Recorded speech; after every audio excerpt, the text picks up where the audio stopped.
लेकिन उधर ईरान के मिसाइल हमलों को लेकर के इजराइल में जबरदस्त हड़कंप मचा हुआ है। नेतन्याहू का कोई भी डिफेंस सिस्टम फुल प्रूफ नहीं रहा। ईरान की मिसाइलें इजराइल के हर डिफेंस सिस्टम को चकमा देती जा रही है और ईरान ने ऐलान कर दिया है कि वो अब खामनेई की हत्या का आखिरी बदला लेने जा रहे हैं।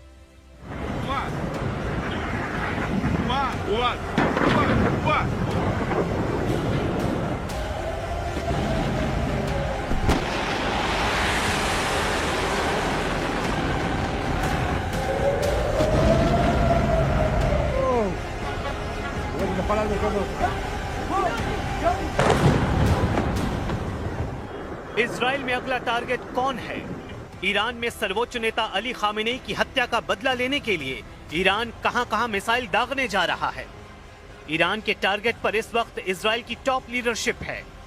इजराइल के प्रधानमंत्री बेंजामिन नेतन्याहू, इजराइल के रक्षा मंत्री इजराइल काट्ज, इजराइल के सेना अध्यक्ष इयाल जमीर और इजराइल की खुफिया एजेंसी मोसाद के चीफ डेविड बार्निया। इन 4 लोगों के खून का प्यासा हो चुका है ईरान। ईरान में हमले हो रहे हैं, इजराइल में मिसाइल गिर रही हैं। जहां इजराइल की खुफिया एजेंसी मोसाद ईरान में एक्टिव है, वहीं ईरान के खुफिया हिटमैन इजराइल में टहल रहे हैं। ये बात नेतन्याहू भी बहुत अच्छी तरह जानते हैं और यही वजह है कि इजराइल इस वक्त ईरान का सबसे बड़ा टारगेट बन चुका है।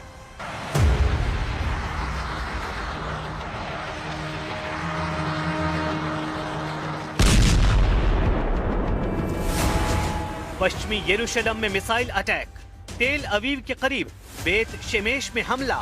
चंद घंटों के अंदर तबाही वाले ये 2 वीडियो पूरे इजराइल को परेशान कर रहे हैं। मिसाइल हमले देखिए, उससे मची तबाही देखिए। ऐसे हमलों को रोकने में पूरी तरह नाकाम साबित हो रहा है इजराइल। लेकिन नेतन्याहू का हौसला बुलंद है। नेतन्याहू साफ कर चुके हैं कि खामेनेई के बाद जो भी होगा वो मारा जाएगा। इजराइल किसी को नहीं बख्शेगा। אתמול חיסלנו את הרודן חמינאי, יחד איתו חיסלנו עשרות מבכירי משטר הדיכוי. כוחותינו הולמים עכשיו בלב טהרן בעוצמות הולכות וגוברות, וזה רק ילך ויתגבר עוד יותר במהלך הימים הקרובים. ועם זאת, אלה ימים כואבים. אתמול כאן בתל אביב, ועכשיו בבית שמש, איבדנו אנשים יקרים. इजराइल को सबक सिखाने के लिए ईरान सिर्फ मिसाइल ही नहीं दाग रहा, बल्कि ईरान का कुख्यात शाही ड्रोन भी इजराइल में हड़कंप मचा रहा है।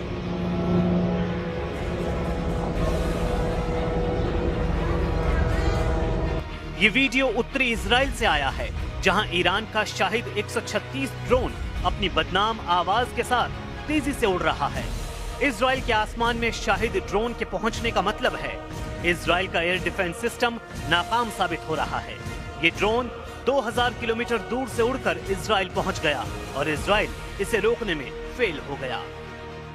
ईरान के हमले बता रहे हैं कि उसकी मिसाइल लगातार तैयार है।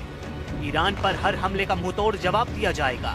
इजराइल के शहर ऐसे ही दहलते रहेंगे, चाहे वो तेल अवीव हो, हाइफा हो या फिर कोई भी मिलिट्री अड्डा। ईरान वहां ऐसी तबाही वाले हमले करता रहेगा। ईरान और इजराइल का युद्ध हाइपरसोनिक दौर में पहुंच चुका है। ईरान की हाइपरसोनिक मिसाइलों ने इजराइल में तहलका मचा दिया है। फत्ताह जैसी मिसाइलों का इस्तेमाल तेज हो चुका है और ये इजराइल के लिए बहुत बुरी खबर है। तेल अवीव और हाइफा में हो रहे हमले ईरान की मिसाइल पावर को बार बार साबित कर रहे हैं। नेतन्याहू का मिसाइल डिफेंस या कहें कि ईरान को रोकने वाली सबसे बड़ी फौलादी दीवार अब शीशे में तब्दील हो चुकी है। इस दीवार को ईरान की मिसाइल बार बार चकनाचूर कर रही है। बेत शेमेश में हुए हमले के बाद के हालात देखिए। यहाँ ऐसी तबाही हुई और इतनी जान गई कि तेल अवीव से लेकर वॉशिंगटन डीसी तक हड़कंप मच गया। यहाँ पर मिसाइल गिरी तो बंकर तक फटकर तबाह हो गया और वहां मौजूद कई लोग मारे गए। इजराइल को सबसे ज्यादा दहलाने वाली फत्ताह मिसाइल नेतन्याहू के लिए बहुत बड़ी चुनौती बन चुकी है। ईरान की फत्ताह एक हाइपरसोनिक मिसाइल है जिसकी रेंज 1400 से 1500 किलोमीटर बताई जाती है। इस मिसाइल की रफ्तार मैक 15 तक है यानी ये 18,000 किलोमीटर प्रति घंटे की रफ्तार तक पहुंच सकती है। इजराइल का मिसाइल डिफेंस हाइपरसोनिक हमलों को रोकने में नाकाम साबित हो रहा है, लेकिन नेतन्याहू इस वक्त डिफेंस से ज्यादा ऑफेंस यानी आक्रामक होने पर ध्यान दे रहे हैं। אנחנו במערכה שבה אנחנו מביאים את כל כוחו של צה"ל כפי שלא היה מעולם למערכה הזאת כדי להבטיח את קיומנו ועתידנו. אבל אנחנו מביאים למערכה הזאת גם את סיועה של ארצות הברית, את ידידי נשיא ארצות הברית דונלד טראמפ, את צבא ארצות הברית, ושילוב הכוחות הזה מאפשר לנו לעשות את מה שאני מייחל לעשות כבר 40 שנה. להכות את משטר הטרור שוק על ירך.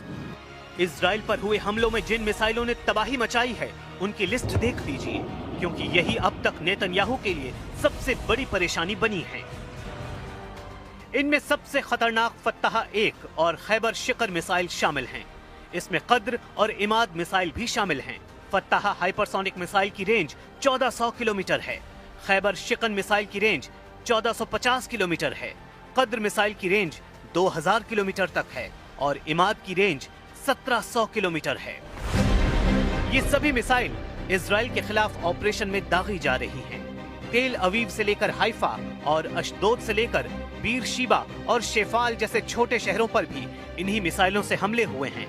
इसलिए ईरान के कमांडर जो वार्निंग दे रहे हैं उसे इजराइल बिल्कुल भी हल्के में नहीं ले सकता। ईरान के मिसाइल गोदाम लगातार एक्टिव हैं और उसके लॉन्च पैड लगातार रिलोड किए जा रहे हैं।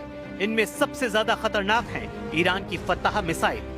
फत्ताह की खासियत है ये तेज रफ्तार के साथ अपनी दिशा भी बदलती है, यानी एक ट्रेजेक्टरी में हमला नहीं करती।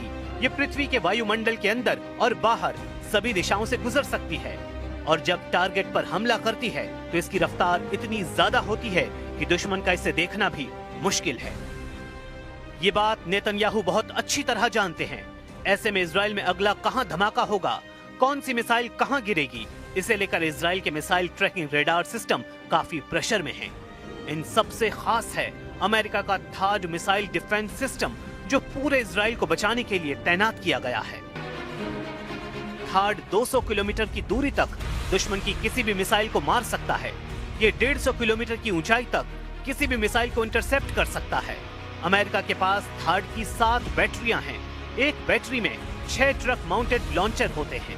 दुश्मन की मिसाइल को रोकने के लिए थाड सिस्टम के एक लॉन्चर से एक बार में 8 मिसाइल दागी जा सकती हैं, यानी पूरी बैटरी में कुल 48 इंटरसेप्टर मिसाइल होती हैं। इसे ऑपरेट करने के लिए 95 सैनिकों की जरूरत होती है। इजराइल में ऐसे 2-2 सिस्टम तैनात रहे, लेकिन क्या ये काफी साबित हुए? बिल्कुल नहीं। हाइफा और तेल अवीव में गिरती हुई मिसाइलों ने बताया है कि ईरान एक बार में सैकड़ों मिसाइल फायर करने की ताकत रखता है और उनको रोकना ना इजराइल के बस की बात है, ना ही अमेरिका इसमें 100% कामयाब रहा है। अगले 24 घंटे इजराइल के लिए बहुत खतरनाक होने वाले हैं। अगर नेतन्याहू ईरान के लॉन्च पैड वाले अड्डों को तबाह करने में नाकाम रहे तो समझ लीजिए इजराइल और अमेरिका को लगातार बड़े बड़े झटके मिलते रहेंगे। ईरान से युद्ध को लेकर अमेरिका और इजराइल को ऐसे सिग्नल लगातार मिल रहे हैं। What?